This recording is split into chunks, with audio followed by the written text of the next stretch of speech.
యేసుక్రీస్తు నామమున అందరికీ శుభాభివందనాలు. మన భారత రాజ్యాంగం ప్రకారంగా ఏ మతాన్నైనా మనము విధుల ప్రకారంగా మనం ప్రకటించుకోవచ్చు.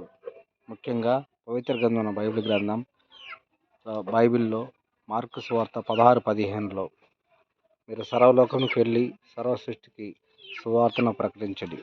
పని భారం ఉంది కనుక వీధులలో సువార్త చేసేవారు అనేక సేవకులు కొన్ని సమస్యలు కష్టాలు అనుభవించారు. రాజ్యాంగపరమైన ప్రాథమిక హక్కులు ఏంటంటే భారత రాజ్యాంగంలోని ఆర్టికల్ 25 ప్రకారం భారత రాజ్యాంగ ఆర్టికల్ ప్రకారం ప్రతి ఒక్కరూ వారి వారి అంతరాత్మ ప్రకారంగా ఎదుటి వ్యక్తికి వచ్చి మన యొక్క దేవుని మాటలు వినిపించగలగాలి. వాళ్ళు అర్థం చేసుకుంటారు, ప్రసారం చేసుకోవచ్చు రాజ్యాంగ ప్రకారంగా. Thank you. యేసుక్రీస్తు ప్రభువారు సువార్త పనిలో ప్రతి ఒక్కరూ ఒక విశ్వాసి, ఒక పాస్టర్స్ ప్రతి ఒక్కరూ నిమగ్నమై ఉండాలి. Thank you.